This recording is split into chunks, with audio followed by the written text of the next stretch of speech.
Meet John Harper. He's a lot like other children his age, but there's one difference. John was born with a devastating genetic disease, a previously unrecognized condition that condemns him to severe social stigmatization. Fortunately, the evolution of genetic research has enabled scientists to discover that John's illness and subsequent actions are caused by a surprisingly common genetic mutation. This knowledge will affect our perception of millions of people across the world, and is a landmark on our journey to the understanding of human behaviour. We are talking about the discovery of the Arsehole Gene.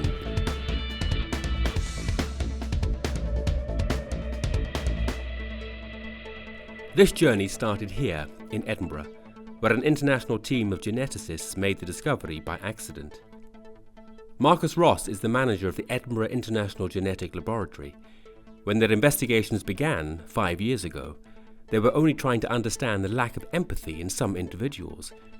They never expected to find this mutation of the acinus foramen gene. What is really important about this discovery is that it changes our perspective on this group of people. Before, they were simply bastards. Now, they're poor, sick people. This is how the mutation's expressed with everybody, not just ninjas and dancers.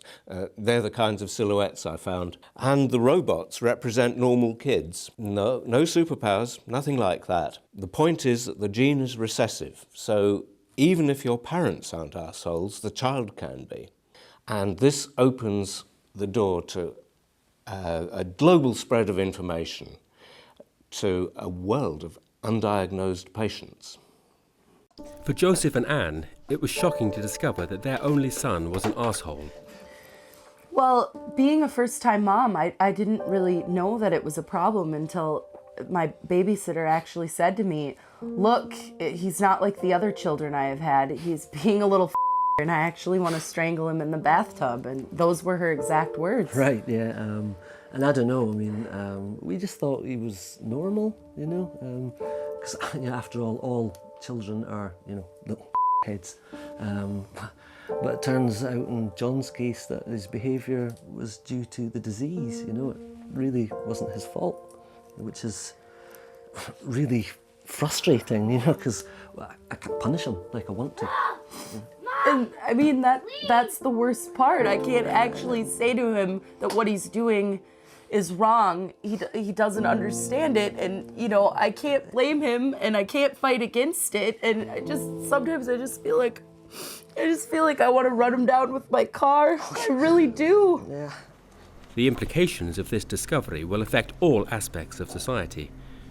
So we decided to visit Dr. Ron Baines, president of the Scottish Philosophical Association. It's probably too early to talk about this, but one way or another, this totally changes not only our present, but also our past. What if some of the most demonized people in history were just sick people? George Patton, the Emperor Nero, George Bush, Mourinho, Adolf Hitler. Well, Hitler, no, he was just an evil But anyway, the point is, what will happen when we discover that all our politicians, lawyers, and bankers were just sick people? Then we can't really blame them for what they've done. And I don't know about you, but I do want to blame them. An important team of geneticists has gathered at the Edinburgh International Science Festival. This has been chosen as the venue to reveal and debate the discovery. I'm Dr. Adam Rutherford, and I'm a geneticist and broadcaster.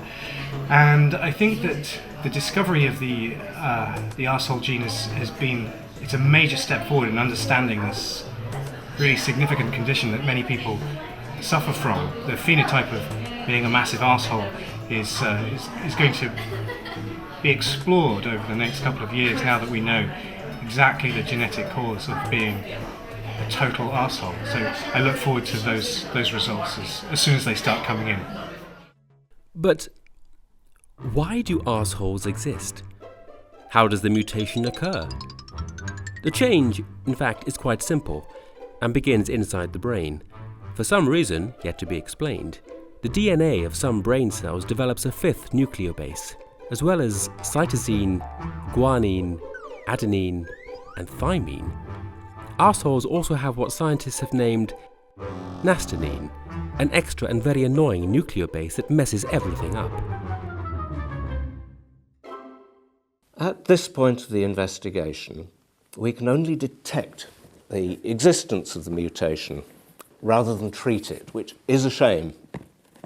However, we have a really simple test by which we can detect its existence. We offer the subject a pot of tea and a urine sample jar.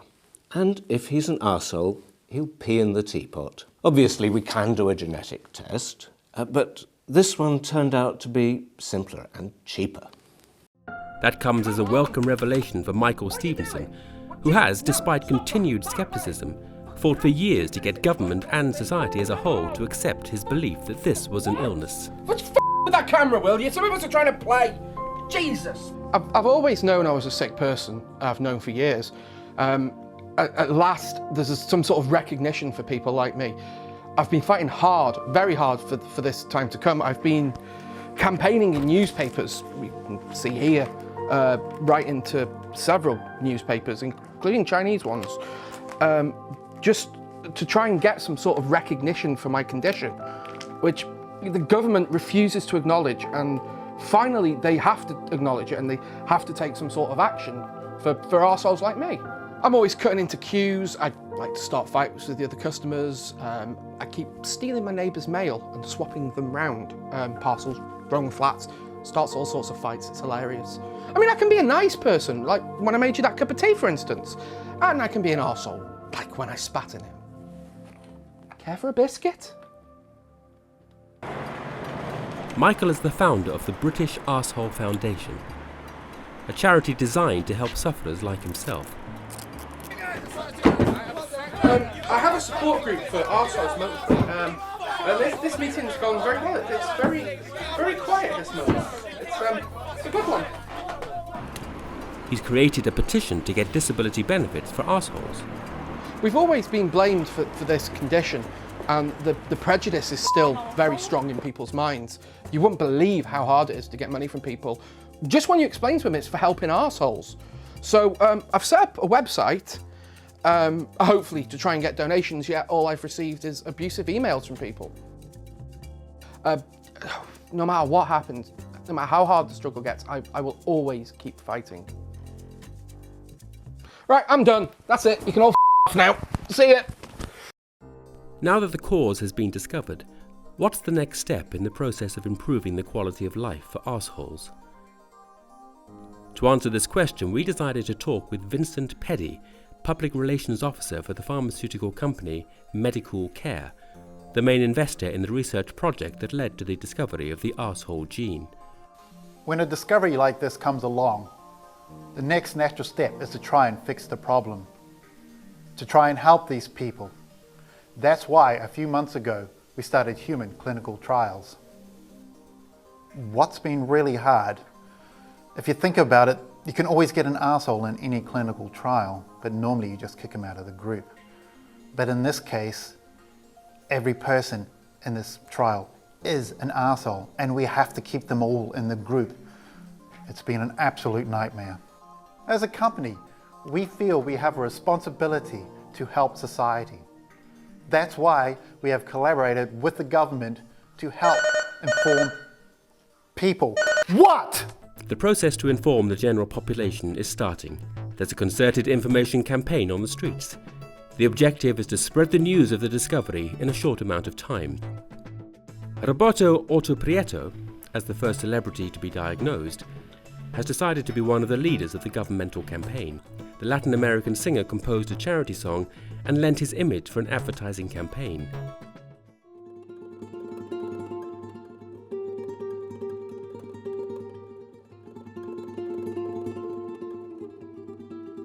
My friend, my father, my brother, all could be arseholes. Inevitable. I mean, get tested. Seriously.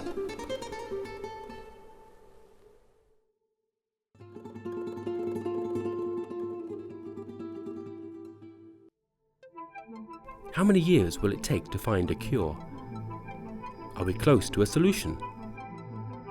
I don't know. I really don't know when we'll have a cure for this disease. It could be months, it could be years, it could even be decades. But what we have right now is a prenatal test that we can offer to prospective parents to decide whether they want a son or daughter who is going to be an arsehole. This is as far as we've gone for the moment, but I personally, and speaking only for myself, like to think that in a matter of a few decades we could have an arsehole-free world. The possibility of detecting and aborting unborn arseholes has very deep moral implications. That's why we spoke to Father McConnell from the Edinburgh St. Catherine's Church and asked him his opinion. In the Church, we've always said that no one has the right to decide whether an innocent unborn child should live or die. We're talking about ending an arsehole's life. The Church has a moral obligation to these people to consider them children of God. That's despite the fact no one actually likes them. Even me.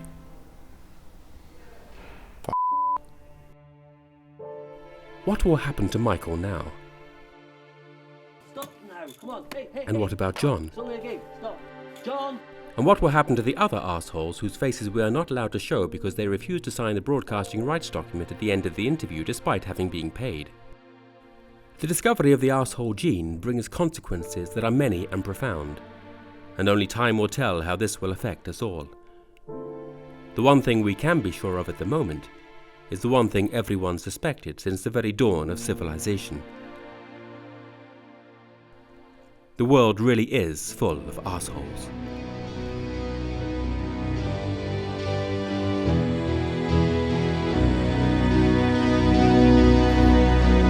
We are the world. We are the arseholes.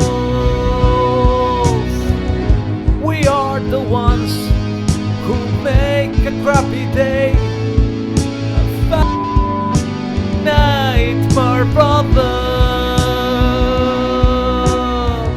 We are the world. We are the world.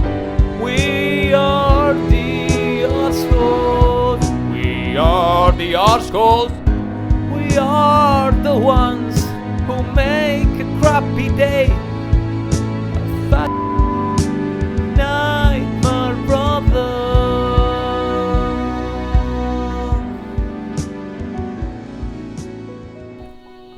Help us